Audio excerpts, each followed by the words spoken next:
もう一度下ろせ。下ろせ。前へ斜め。殴れ。更新をしてもらう。足踏み始め。一周。一周。前へ締め。肘指先しっかり伸ばすぞ。一周。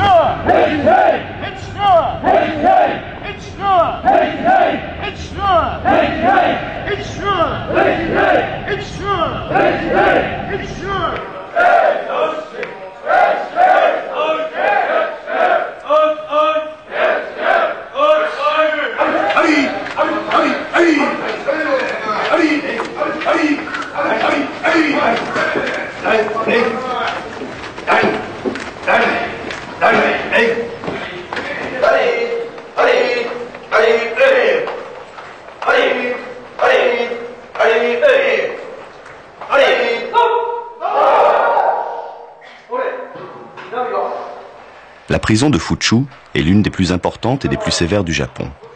Elle n'est pas une prison modèle et le traitement pénitentiaire qui y est appliqué est tout à fait représentatif des pratiques courantes dans les autres prisons du pays.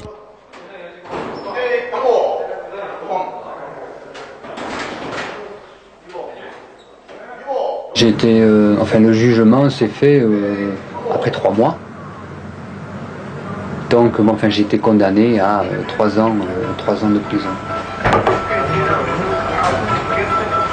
Donc le contact il se faisait dans ce quartier à Changchun qui est l'antre du business pour les Indiens, les Népalais, Pakistanais.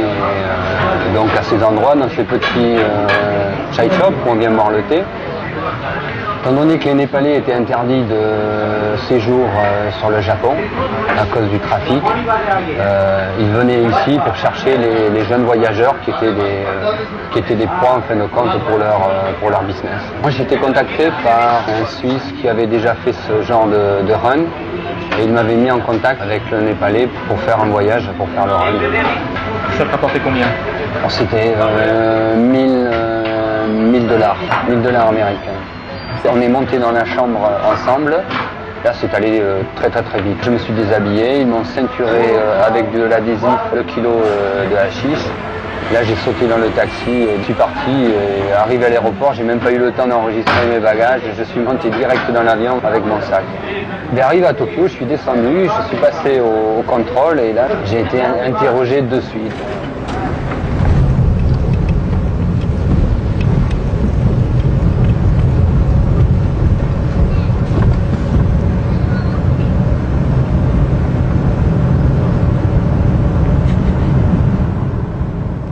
Je viens de Toulouse et j'ai arrêté mes études, j'ai entrepris de voyager pour compléter un peu ma culture et notamment mon anglais.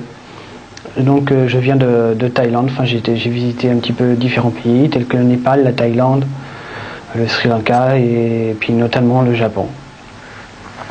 Et donc j'ai rencontré diverses personnes et on est venu ici au Japon et c'est là que j'ai eu cette histoire en fait.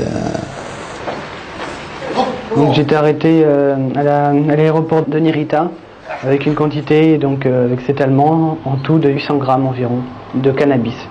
Le contrôle s'est passé à la douane. On avait à peu près la moitié, 400 grammes chacun environ. Lui, il les a donnés dans ses chaussures, enfin à ma grande surprise, parce qu'il devait l'avaler normalement. Et moi, je l'avais dans l'estomac. Donc en fait, je me suis retrouvé arrêté parce qu'il a été arrêté premièrement.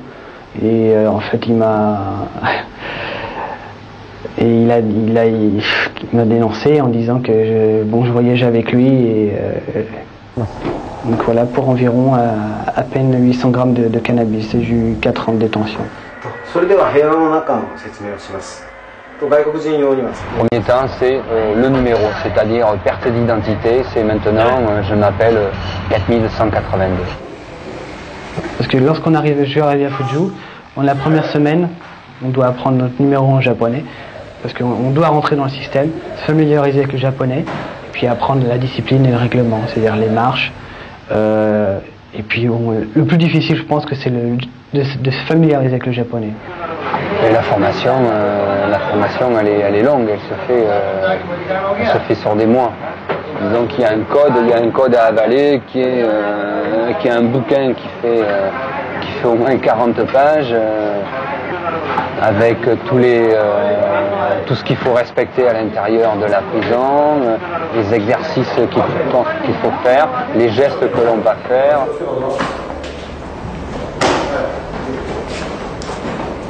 Extrait du règlement de la prison de Fuchu.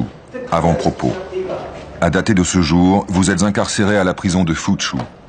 Ici, plus de 2000 personnes purgent leur peine et doivent vivre ensemble. C'est pourquoi l'ordre et la discipline doivent y régner. Il est en effet impensable que chacun en fasse à sa guise.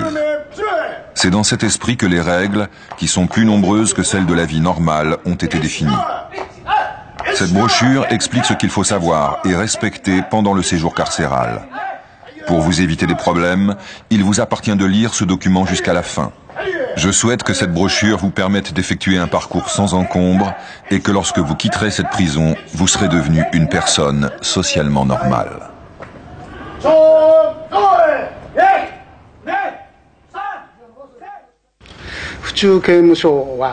La prison de Fuchu a été créée à l'origine pour accueillir les récidivistes, c'est-à-dire des personnes qui ont été condamnées plusieurs fois.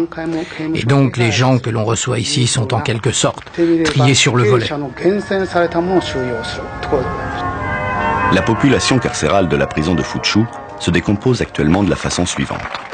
Un peu moins de 500 étrangers, 400 cas dits pathologiques, 900 cas liés à la toxicomanie et 840 cas issus de groupes criminels organisés plus connus sous le nom de Yakuza, la mafia japonaise.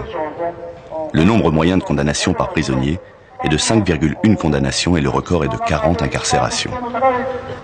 De ce fait, la spécificité de la prison de Fuchu est d'accueillir de tout le Japon les cas les plus difficiles à traiter.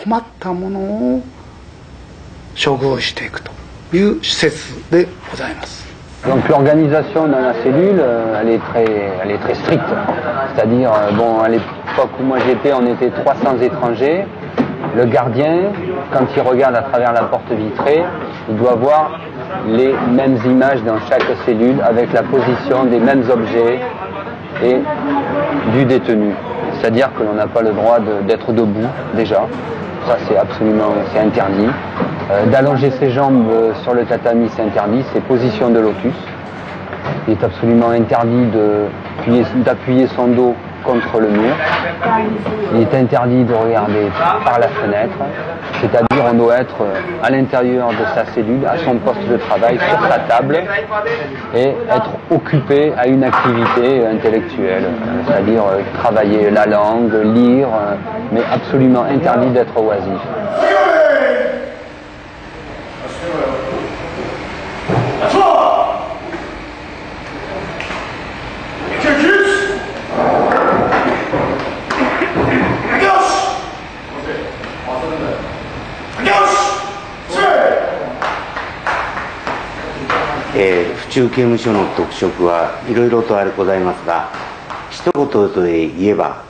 En résumé, la prison de Fuchu est l'une des plus importantes en termes d'effectifs. Et d'autre part, c'est celle qui reçoit aussi le plus grand nombre d'étrangers.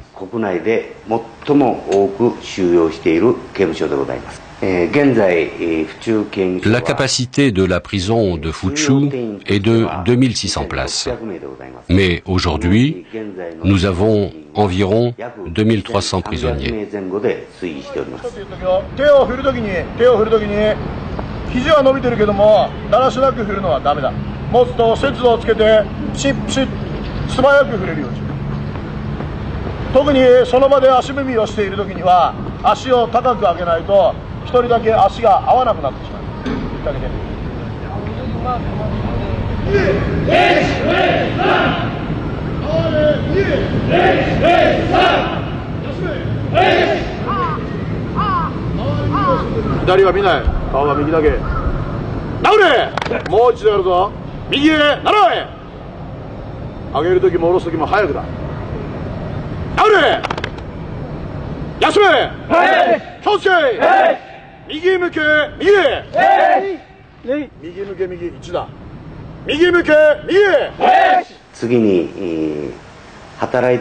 L'effectif de personnel travaillant ici est de 550 personnes, dont 360 en contact direct avec les détenus.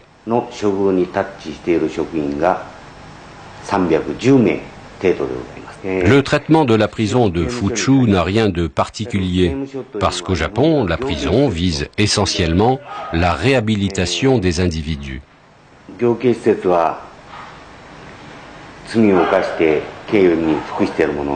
C'est-à-dire qu'il s'agit, dans un premier temps, de les priver de liberté, puis de réduire leurs tendances criminelles, pour enfin les réinsérer au mieux dans la société.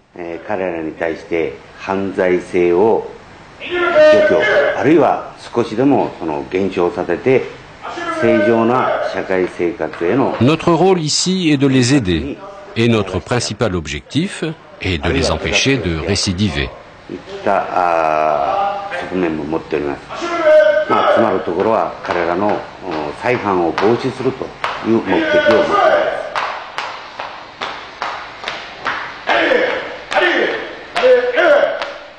Extrait du règlement de la prison de Fuchu.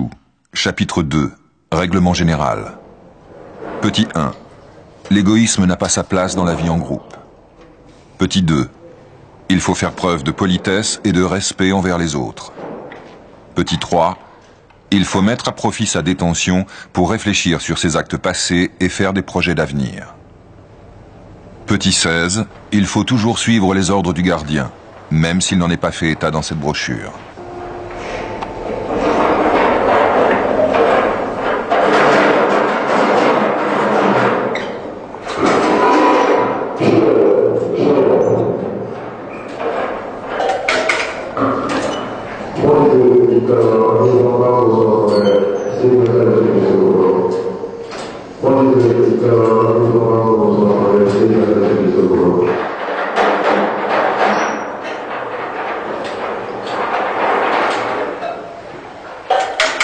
Là, il y a un code très strict où le matin, il y a la distribution des repas, tout est minuté et secondé. L'appel, où on dit son numéro, le repos où on refait son lit, qui est plié comme à l'armée, tant de centimètres sur tant de centimètres, la serviette qui ne doit pas dépasser d'un centimètre d'un bord, les étagères rangées, il est absolument interdit d'aller toucher au robinet d'eau, il est interdit de se laver les dents à l'extérieur des données, tout est vraiment structuré et minuté dans les faits et dans les gestes.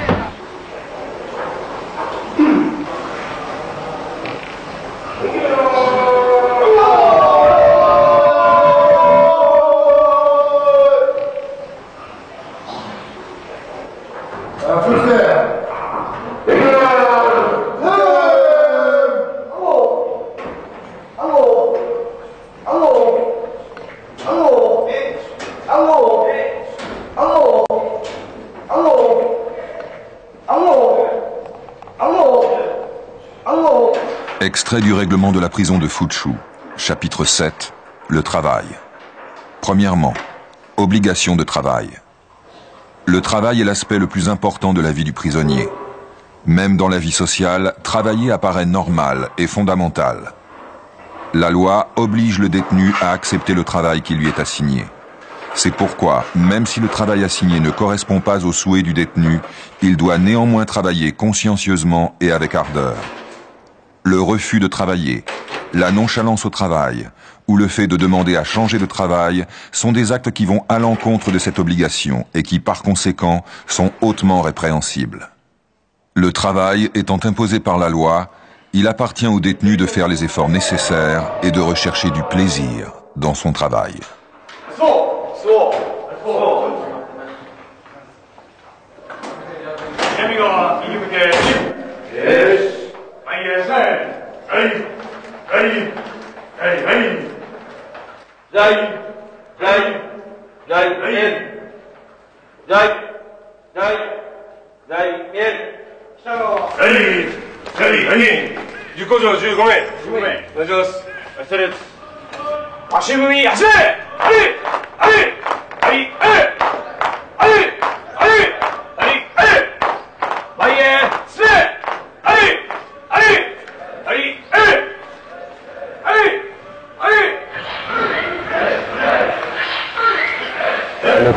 on travaille 7 jours sur 8, 8 heures par jour. Donc à partir du moment où on quitte la cellule, on part au pas militaire avec un gardien qui escorte. Changement de tenue qui dure à peu près 1 minute 30. À chaque fois, bien sûr, on est recompté, on se re-signale par son numéro. Avant de commencer, il y avait des maximes à réciter, il y avait 5 principales maximes. Être honnête, être en harmonie avec son entourage. Après, chaque personne réintègre son poste. Et là, il y a le capitaine et le maître de cérémonie qui est sur son estrade, qui est le gardien principal. C'est-à-dire qu'il y a un gardien pour 80 personnes. Donc dans chaque unité de travail, on était à peu près 3% d'étrangers.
Donc à partir de ce moment-là, une fois que le signal est donné, c'est le rendement. C'est-à-dire que tout ce que l'on fait est enregistré, son rendement de travail est enregistré, sa tenue, bien sûr il est absolument interdit de faire un geste, de regarder par les fenêtres, soit de discuter avec son voisin, c'est vraiment, on doit produire. Avec la condamnation de prison, on est obligé, c'est travaux forcés, on est obligé de travailler. Il est absolument impossible de passer outre ces mesures. Il est interdit d'être oisif dans une cellule, d'ailleurs ça n'existe pas. On est formé pour le travail, pour devenir quelqu'un de productif.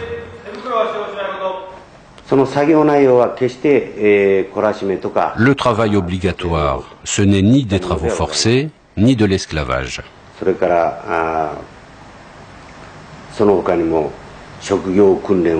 On leur enseigne des techniques et à travers cela, ils acquièrent les connaissances et la pratique nécessaires à l'exercice d'un métier.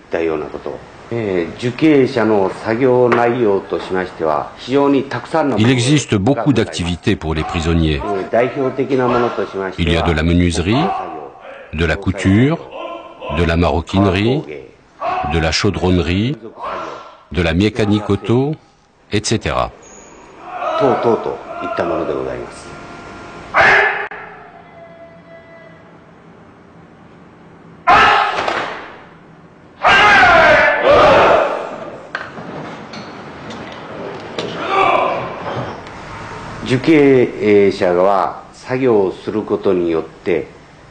Au Japon, les prisonniers ne touchent pas de salaire.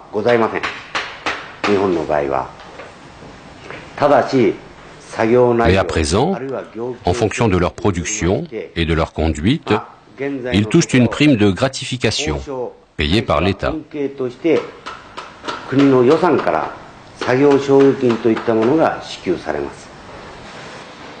Le salaire est symbolique puisque moi au bout de 2 ans je gagnais 40 francs.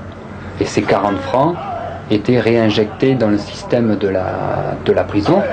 On payait nos brosses à dents, le savon, le dentifrice, le papier pour le courrier. Je pense que, disons que la première semaine est quand même intensive, parce qu'en fait on apprend tout, à se tenir, à marcher, à s'asseoir, à manger, à saluer, on apprend le respect envers l'officier, le respect envers nos co-détenus. On doit tout réapprendre, on est obligé de rentrer dans un système, dans le système de cette prison, le système militaire, le système culturel, parce qu'on apprend tout On doit faire face à cette culture.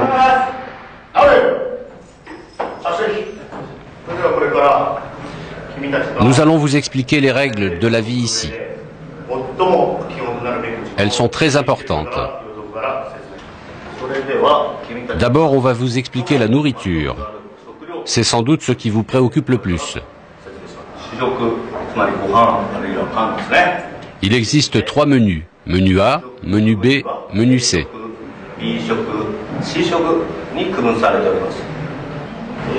Le menu A contient 1650 kilocalories.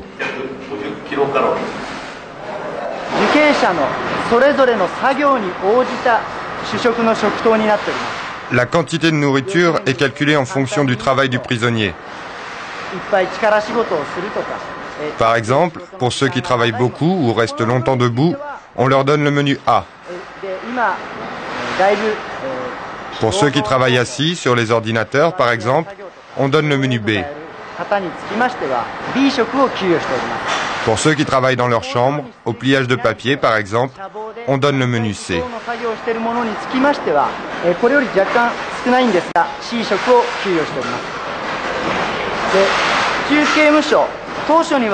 Ici, à la prison de Fuchu, il y a aussi beaucoup de prisonniers étrangers. Et donc, à ceux pour qui l'aliment principal est le pain, et à ceux qui ne peuvent pas manger de riz, on donne du pain.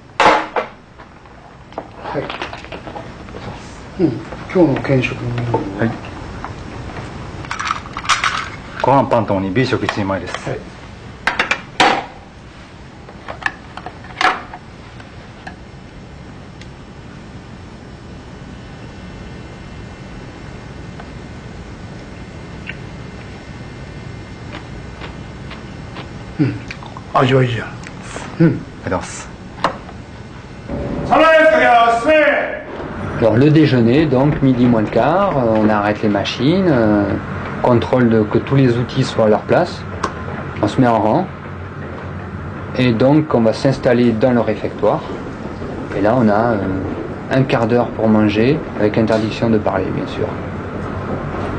Donc ça se passe, le bruit c'est juste la mastication des mâchoires, comme les Japonais savent très bien le faire. Non, je n'ai pas eu. De toute façon, c'est pas la principale source d'inquiétude, la nourriture, parce que je crois qu'au bout d'un moment, ça sort de la tête. D'ailleurs, c'est pas très bon. Hein. Je veux dire, la nourriture, ça n'a pas de goût. C'est du basique, on mange parce qu'il faut manger. Normalement, il y a la quantité nécessaire, mais c'est pas primordial, quoi. Je veux dire, c'est pas l'inquiétude essentielle. Il y a ce qu'il faut pour manger, c'est tout. Donc quand le repas est terminé, on vide ses bols. Bien sûr, il est interdit de gaspiller.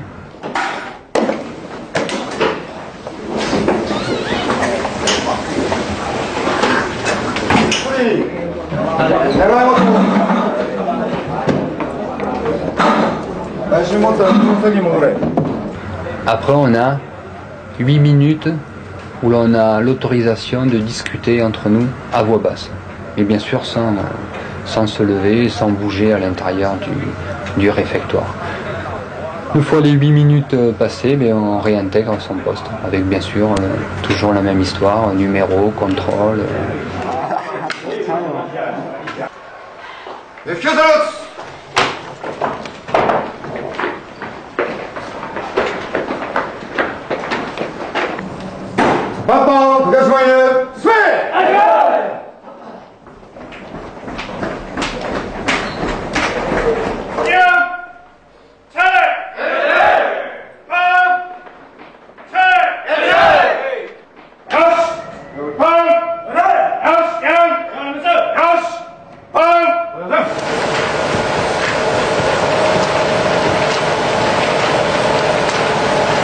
Quand on arrive et que l'on voit ce système, ça surprend parce que on se dit mais je deviens un robot, je suis formé pour être un robot, je n'ai plus d'identité, je ne porte plus de nom, je n'ai qu'un numéro, tourne à droite, tourne à gauche, va tout droit, petit en métal, soude, marque combien t'as soudé, voilà, on est réduit à être un robot. dur, parce que bon, c'est une perte de temps, c'est une lutte quotidienne. Il faut l'accepter. C'est dur pour faire face à la solitude, faire face au manque de communication quand même. Il m'arrive des moments de craquer, il m'est arrivé de pleurer au départ, parce que bon, par rapport au manque, par rapport à la solitude, par rapport à accepter ces conditions, accepter de perdre 4 années de sa vie, ou plus que c'est 4 ans pour moi, mais bon, il y a d'autres détenus qui ont pris la vie, hein, qui ont pris la vie pour meurtre, il y a d'autres qui prennent 10 ans, 8 ans, tout dépend, enfin, ça dépend de chacun, mais si, il m'arrivait de craquer, oui. Mais c'est une lutte, c'est un effort, c'est une méditation, c'est aller de l'avant envers soi.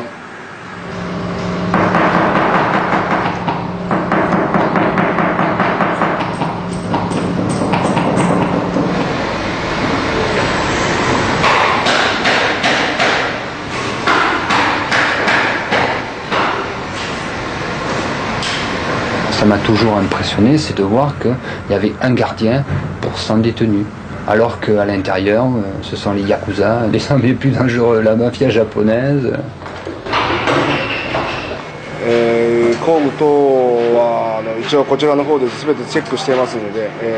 Pour les outils, on vérifie tout. Et le système d'emprunt fonctionne très bien.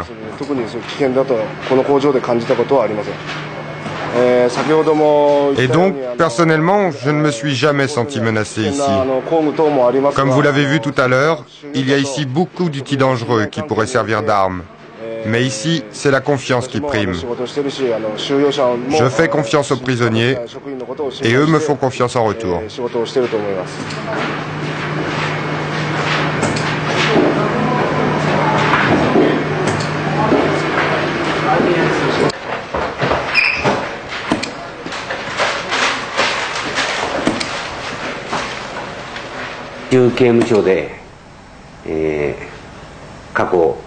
Il y a très longtemps que nous n'avons pas eu d'incident, de violence ou même d'évasion, parce que le personnel applique très rigoureusement le règlement.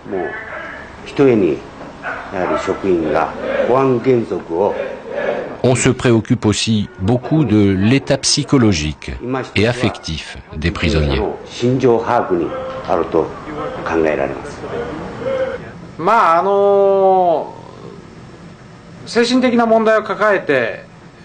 On peut avoir ici des prisonniers qui ont commis des crimes pour des raisons liées à un état mental pathologique.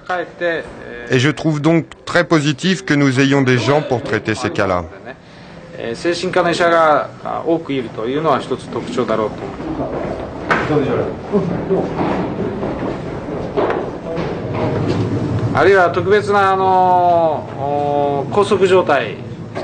Lorsqu'il y a des prisonniers que l'on est obligé d'entraver, je surveille leur santé car souvent ils font la grève de la faim.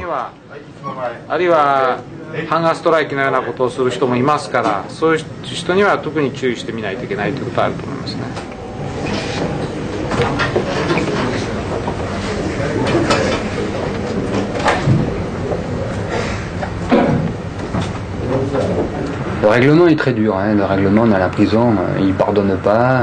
On ne peut pas passer outre parce qu'il y a des sanctions qui sont telles qu'on n'a pas le choix.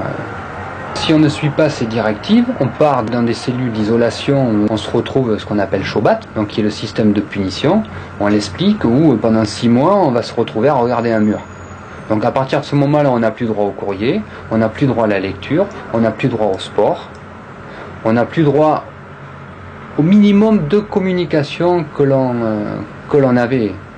Donc ça, c'est ce qui permet de tenir un peu dans la prison, c'est ce minimum de communication. Si on supprime cela, donc le cap à passer au-dessus devient plus dur. D'autant plus que si on fait une erreur, la liberté conditionnelle est supprimée aussi. C'est un système militaire et on doit accepter sa discipline. Et le plus dur pour moi, c'était la solitude.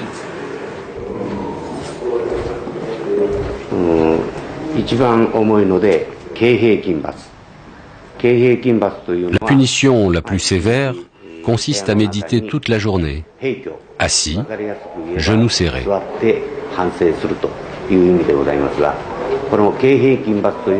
Pour ceux qui n'acceptent pas le règlement, la punition la plus légère, c'est l'avertissement verbal.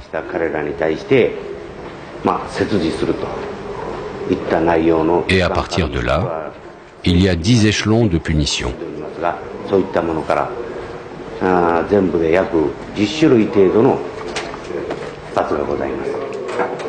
Plusieurs magazines, dont Time et Der Spiegel, ont publié des articles très virulents sur la prison de Fuchu. Ces articles se fondent essentiellement sur des témoignages d'anciens détenus qui poursuivent en justice l'État japonais en raison des traitements subis durant leur détention. Amnesty International s'est saisi du problème et écrit à ce sujet: Comme d'autres organisations indépendantes de défense des droits humains, Amnesty International n'a pas été autorisé à se rendre auprès des prisonniers pour vérifier leurs allégations de mauvais traitements.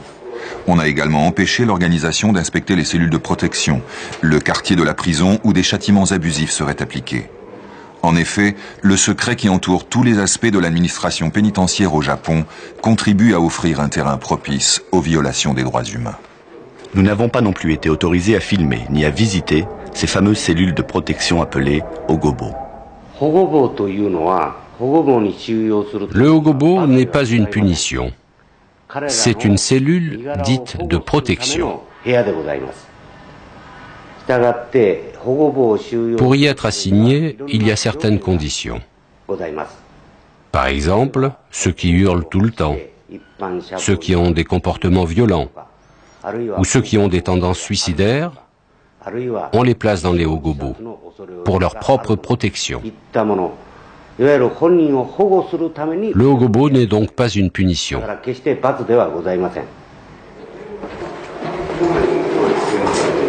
La seule façon de s'évader à l'intérieur de cette prison, étant donné qu'on va passer 8 heures sur son travail, c'est de bosser, de ne pas réfléchir.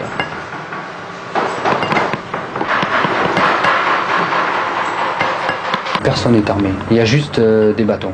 C'est-à-dire que bon, tous les gardiens sont au minimum ceinture noire de kendo ou d'aïkido, tout le monde maîtrise les arts martiaux dans cette prison. Mais il n'y a pas d'armes, non, il n'y a pas de pistolet, il y a juste des matraques.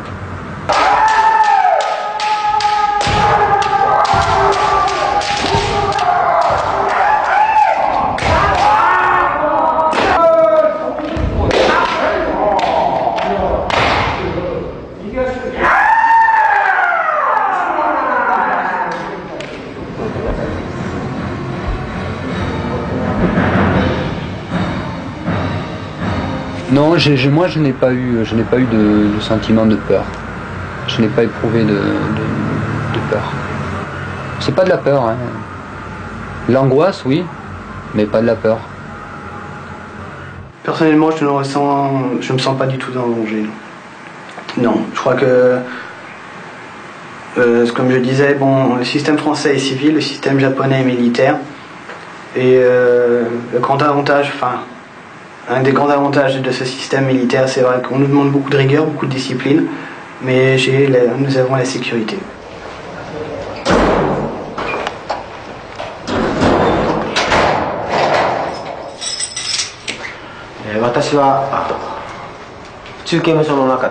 À Fuchu, j'ai le grade de lieutenant et j'occupe le poste d'instructeur.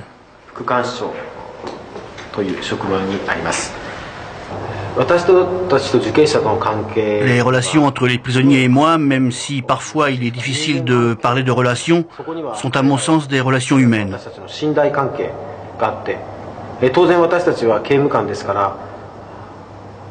Il y a une relation de confiance, mais cette confiance doit s'accompagner de vigilance.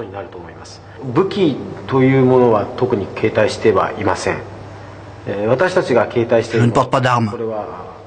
Je vous montre ce que j'ai.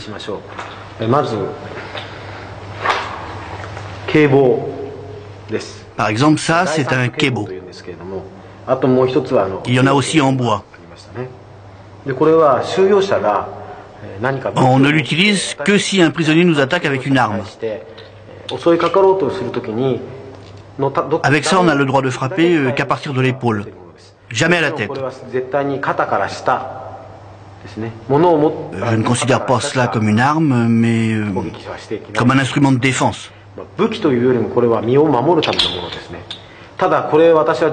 Je le porte tous les jours, mais en 18 ans, je ne l'ai jamais utilisé et je n'ai jamais vu de collègues l'utiliser non plus.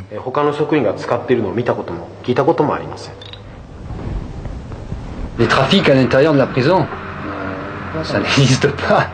On est contrôlé en permanence. Dès qu'on sort de la cellule, on est mis à nu, on est réhabillé, on est recontrôlé. Les cellules sont fouillées pendant que l'on est à l'usine. Les gardiens investissent les cellules, les fouilles de fond en comble. On n'a même pas le droit de garder les lettres que l'on reçoit plus de 10 jours, c'est-à-dire tout est contrôlé. On ne reçoit absolument aucun colis de l'extérieur. Les seules choses que l'on reçoit sont des choses qui sont données par les gardiens et les responsables de la prison. Les outils, c'est quasiment impossible de les sortir, puisqu'il y a le rituel à chaque fois à la fin du travail. Donc s'il y a quelque chose qui manque, ça saute à l'œil de suite. C'est une discipline, ça devient un rituel. C'est-à-dire la contrainte, c'est comme les moines quand ils se lèvent tous les jours à 4 heures du matin, qu'ils mangent un bol de riz. Au début c'est peut-être une discipline, mais à la fin ça ne doit plus en devenir une. Pour moi, marcher ou pas, lever les jambes, oui, si ça leur faisait plaisir, je levais les bras, les jambes, mais bon, dans ma tête, mon cerveau il était là, et puis il pense à autre chose, et puis il fait avec, et il compatit, et il analyse, et il vit avec cet entourage. C'est pas le pire, marcher ou pas. Moi j'en rigolais, enfin à la fin, on disait tiens, c'est Fujou Disco, 1, 2, 3, on fait le pas, on va à la discothèque. C'est à la fin, même on plaisante avec.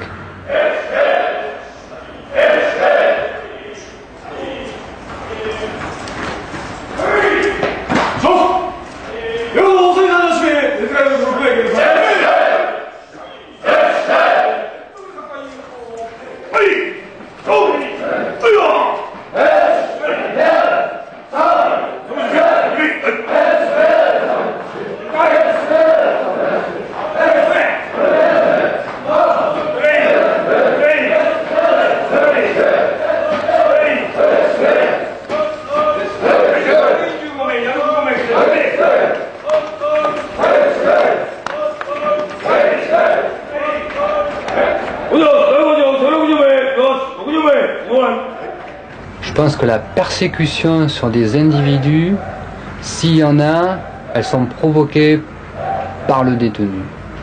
Dans la prison, il y avait des détenus donc, qui tous les 4 matins sont en train de se plaindre de leurs conditions. Alors c'est donc les Gansen, parce qu'on remplit les Gansen. Alors ces Gansen, c'est la nourriture est pas bonne, on travaille trop, on devrait dormir comme ci, on devrait faire ça comme ça. Ce sont des gens qui veulent refaire le règlement à l'intérieur de la prison. Mais celui-là, on va lui renvoyer la balle. Et donc en retour, ce qu'il va recevoir, ça va être des persécutions. La loi dit que l'on peut, mais le résultat est que ça va pas être ça. Non, le plus difficile est passé. Je veux dire qu'après, ça devient une routine. Une fois qu'on arrive à... Tout d'abord, il faut s'accepter. Il faut accepter sa condition. Il faut accepter qu'on a commis une erreur et qu'on est là pour réparer cette erreur. On a commis cette erreur dans un pays étranger, on doit accepter sa culture et ses conditions de détention.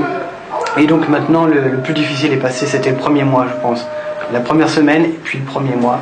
Et après, bon, tout dépend de la volonté de chacun. Si on veut vraiment rentrer dans le système et afin de sortir le plus rapidement possible, afin de se donner le maximum de chances de tenir notre parole, c'est de s'intégrer dans le système et de rentrer dans les conditions qui nous sont demandées. Les prisonniers étrangers sont tous en cellules individuelles. Seuls les détenus japonais sont par cellules de 4 à 7 lits.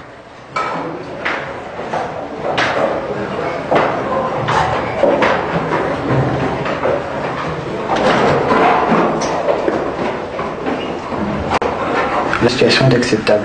Il faut vouloir l'accepter. Si on ne veut pas l'accepter, elle devient très dure, elle peut être très pénible. Elle peut être très pénible parce que bon, elle est militaire, elle demande une certaine rigueur et il faut l'accepter. La meilleure façon de s'en sortir, c'est d'accepter. Extrait du règlement de la prison de Fuchu, chapitre 6. Grades et possibilités d'avancement. Dans cette prison, il existe un système particulier de grades et de possibilités d'avancement. La conduite du prisonnier et son mérite au travail sont récompensés par des avancements de grade qui sont au nombre de 4. Plus le prisonnier est gradé, moins les règles le concernant sont rigoureuses. En même temps, il acquiert plus de liberté, mais également plus de responsabilité dans sa conduite et ses actes quotidiens. Le règlement est fait qu'on contrôle l'individu de A à Z, on contrôle ses pensées, on contrôle ses envies, on contrôle, voilà, on contrôle son cerveau.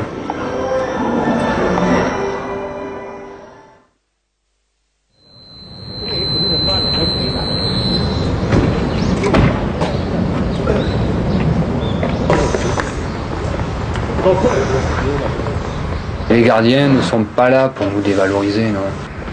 On n'était pas copains, mais je veux dire, il y avait une relation humaine. Le gardien me saluait, je le saluais, il y a quand même ça. Bon, après j'ai un numéro, ça c'est le code, c'est la prison. Mais je veux dire, il n'y a pas de persécution, il n'y a pas de vraiment, je devais te mettre plus bas que terre ou quoi que ce soit. C'est pas, non, moi j'ai pas ressenti ça.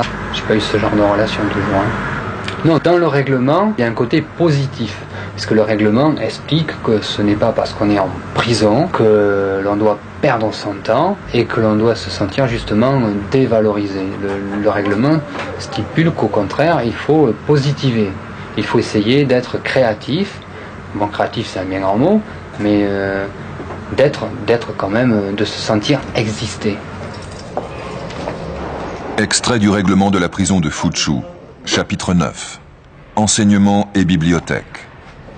Pendant votre incarcération, il faut bien vous former psychologiquement, autant qu'acquérir des connaissances au travers d'études, de lectures et de services religieux, afin de devenir une personne à part entière de la société.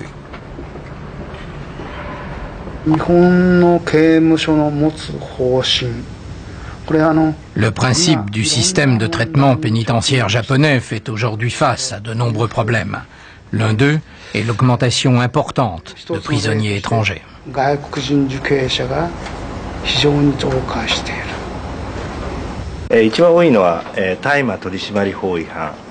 En ce qui concerne les étrangers, le délit le plus courant est le trafic de marijuana. La deuxième raison d'incarcération est le meurtre. Ensuite viennent le trafic d'héroïne et le vol. Et enfin, le cambriolage. Notre travail principal est la traduction et l'interprétation de tout ce qui concerne les détenus étrangers. Extrait du règlement de la prison de Fuchu, chapitre 13. Visite et courrier. Petit 3. Le courrier, au départ comme à l'arrivée, est soumis à la censure. En conséquence de la censure, les phrases contraires au règlement sont effacées et la transmission du courrier peut être refusée. Les lettres refusées sont rendues à la sortie de la prison, mais il peut arriver qu'elles soient directement détruites.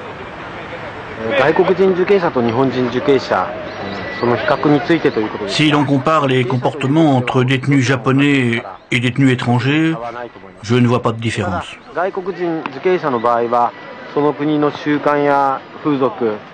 Les détenus étrangers ont un choc culturel au début à cause des différences d'usage, de coutumes, de religion, de langue.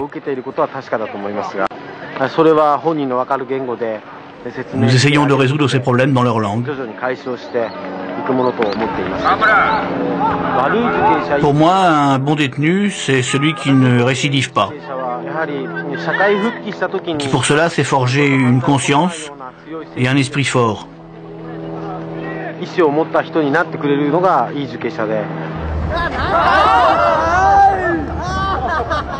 Non, j'ai pas perdu de temps, non. Non, je crois pas. Enfin, 2 ans, non, j'ai pas perdu mon temps. C'est, moi, je le conçois un peu comme on en tire toujours quelque chose. Je compare un petit peu quand je réfléchis, quand on voit les moines bouddhistes qui ont passé 6 ans, 7 ans en cellule d'isolement, et qui ressortent avec une certaine philosophie, une certaine vision de la vie et qui avancent vers autre chose. Pour moi, 2 ans, c'est 2 ans de ma vie, mais justement, j'ai essayé d'apprendre et d'en tirer une grande expérience. Moi, je l'ai pris comme une vie monastique. J'ai l'impression de surmonter, oui. Et je vais faire en sorte de le surmonter. C'est une construction intérieure. Je veux sortir plus fort et lutter, je veux vaincre. C'est une lutte intérieure.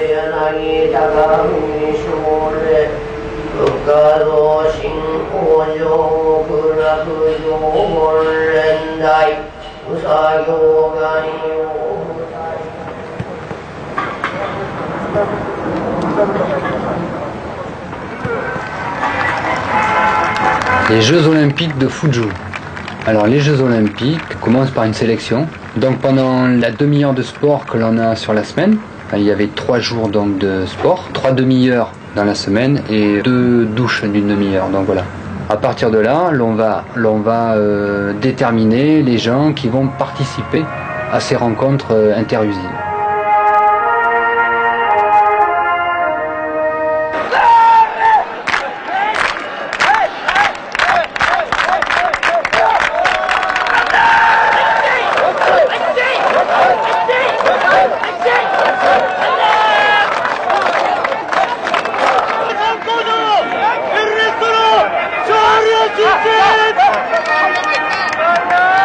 La motivation et la préparation psychologique qui se fait aussi pendant les heures de sport. Donc il va y avoir le gardien qui va motiver, entraînement forcé, chronométrage, inscription des temps, et puis on joue le jeu parce que c'est le jeu de jouer.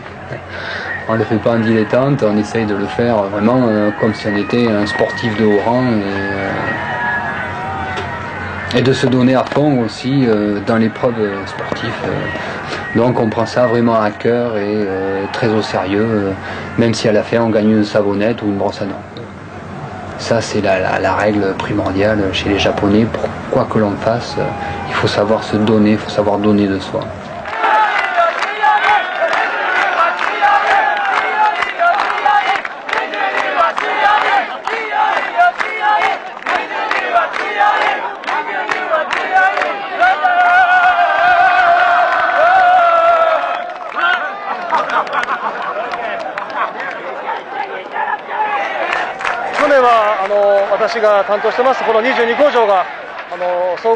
L'année dernière, c'est notre unité, la numéro 22, qui a gagné. Et jusqu'à aujourd'hui, personne n'a oublié l'émotion de l'année précédente. On s'est beaucoup entraîné et je les ai aussi préparés mentalement pour gagner aujourd'hui.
La prison de Fuzhou m'a transformé, je ne sais pas. Elle m'a apporté cette rigueur, déjà une discipline avec moi. Elle m'a appris à méditer, elle m'a appris à faire face, à être plus fort, à faire face à la solitude, à m'étudier, à étudier également, parce qu'on est libre d'étudier. J'ai appris le japonais, j'apprends le japonais régulièrement. On peut apprendre n'importe quelle langue. Ouais, elle m'a apporté une rigueur intérieure, je veux dire. Je pense que de toute façon, ça m'apporte c'est une étape dans ma vie et je suis rentré, je ressortirai différent, tout à fait, c'est sûr. Elle m'apporte une structure. Enfin, je veux dire, une structure, oui, une discipline, une structure, un assainissement. Un assainissement, bon, ça a été dur, hein, je veux dire. Il y a eu des hauts, des bas, mais une maîtrise aussi, une maîtrise un peu de maîtrise de soi, de son tempérament, de sa façon d'être, à apprendre à contrôler ses nerfs. J'ai essayé plus de le voir dans cette optique et d'assimiler le règlement, justement, où qu'il y ait le moins possible de souffrance.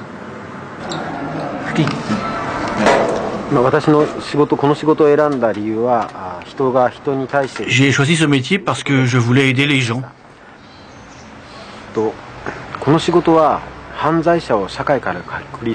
Dans ce métier, il y a deux grands objectifs.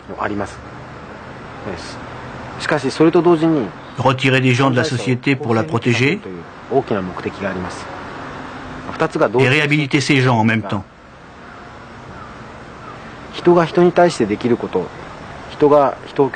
L'objectif dont je vous parle est donc d'enseigner aussi aux détenus d'autres façons de penser pour qu'ils puissent se réinsérer.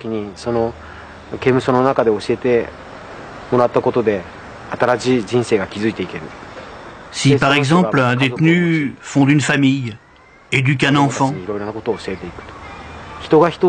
la relation humaine que nous avons élaborée construit le futur et se poursuit à travers le temps.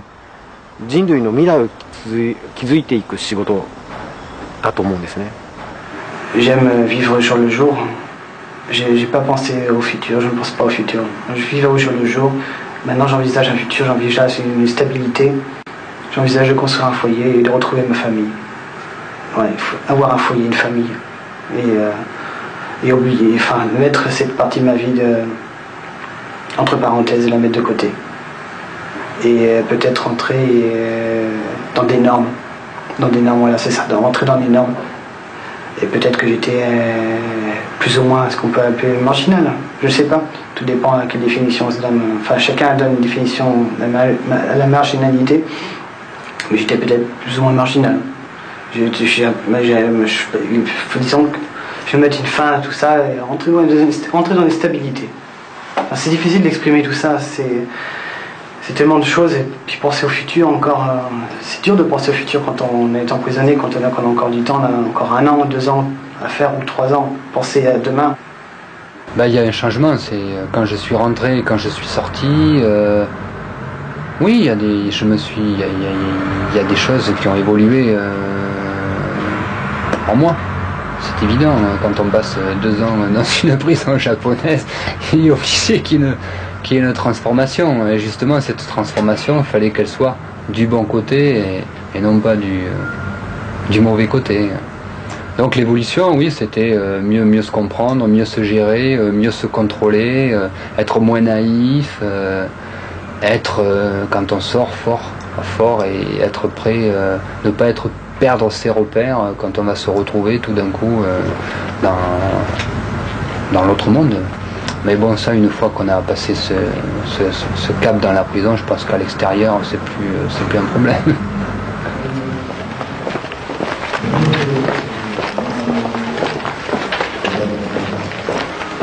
Extrait du règlement de la prison de Fuchu, chapitre 10. Conduite et récréation.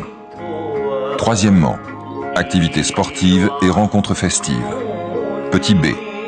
Afin de divertir et de rendre la vie plus agréable, mais aussi pour développer le sens de la discipline, l'esprit d'entente cordiale et le sens de la responsabilité à travers des activités collectives, sont organisées régulièrement des séances de cinéma et de théâtre, ainsi qu'une fête sportive. Il est donc recommandé d'y participer activement. Petit c. Avis aux participants. Pendant les fêtes, il est interdit de commettre des inconvenances telles que des huées, des applaudissements, des rires et des cris excessifs.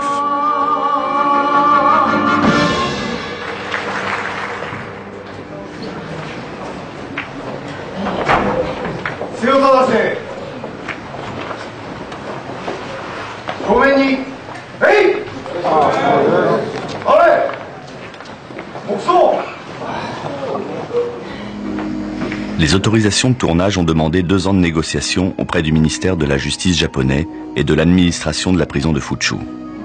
Si lors de cette négociation nous avons refusé formellement de soumettre le film à une quelconque censure, nous avons par ailleurs accepté d'ajouter en épilogue 3 minutes de droit de réponse, au cas où l'administration pénitentiaire japonaise se sentirait injustement dépeinte dans notre film.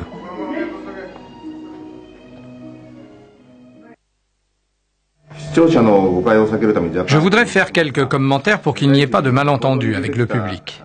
Au début, il y a ce témoignage de l'ancien prisonnier français, mais entre ce qu'il raconte et la réalité, il y a une distance. Il y a presque 10 ans qu'il est sorti et depuis, beaucoup de choses ont changé.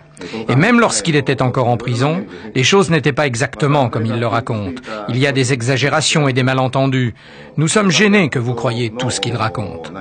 Il y a un grand malentendu lorsqu'il dit qu'il ne peut pas étendre les jambes sur le tatami ou qu'il ne peut pas utiliser le robinet à sa guise et qu'il ne peut pas se brosser les dents librement. Il dit qu'il doit plier son futon comme à l'armée, qu'il doit marcher comme à l'armée. Il emploie beaucoup le terme d'armée, mais personnellement, je ne pense pas que ce soit le mot adéquat.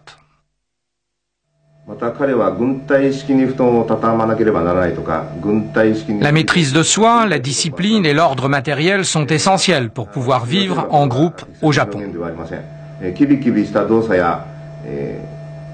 Ce comportement est même obligatoire dans les écoles et dans les entreprises. Cela n'a aucun rapport avec l'armée. Il associe aussi travailler sérieusement à travailler comme un robot, mais il n'y a aucun rapport entre être un robot et se concentrer sur son travail. Et je pense que même dans les entreprises privées, le bavardage inutile est interdit. En plus, développer des habitudes sérieuses de travail est indispensable pour devenir un bon citoyen. En tant qu'officier de cette prison, il est normal de les former de cette manière pour leur permettre de se réhabiliter.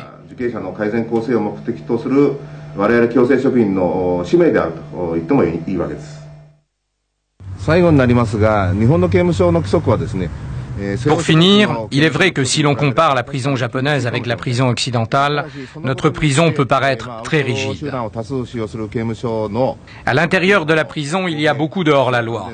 Pour maintenir la discipline, la sécurité et l'égalité entre les prisonniers, il est nécessaire d'appliquer des règles très rigides. Une bonne discipline permet aussi une éducation et un traitement efficace des prisonniers en vue de leur réintégration dans la société. Les officiers de la prison ne portent pas d'armes. Malgré cela, la plupart des prisonniers suivent les règles. Il n'y a pratiquement jamais d'incidents tels qu'évasion, mutinerie, viol ou meurtre. De fait, les officiers traitent les prisonniers de manière attentionnée, même si le traitement est rigoureux. On y arrive aussi parce que les officiers prennent soin de la santé des prisonniers. On attache beaucoup d'attention aux conditions de vie, telles que les vêtements, la nourriture, l'espace de vie, la santé et l'hygiène. Je voulais attirer votre attention sur tout cela.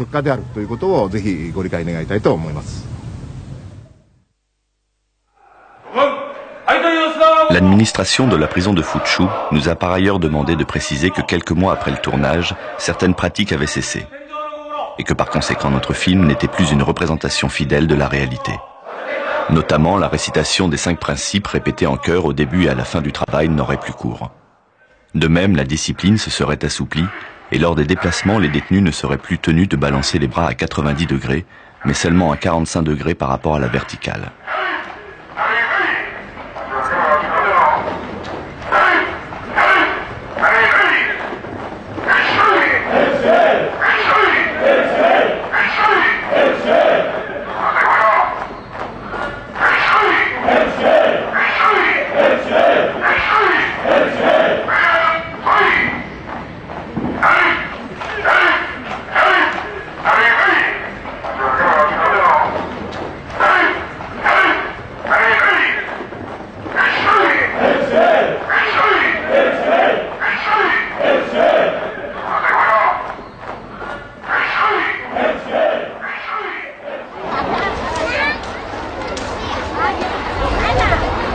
Depuis sa sortie, Philippe a repris ses voyages. Il vit maintenant de ses reportages photos et de sa connaissance des minorités chinoises. Il recherchait dernièrement des vêtements brodés anciens pour le compte d'un musée parisien. Cyril est sorti presque 1 an jour pour jour après notre interview. Il aura passé à la prison de Fuchu 2 ans, 10 mois et 3 jours. À notre dernière rencontre, il nous a dit que désormais tout irait bien pour lui.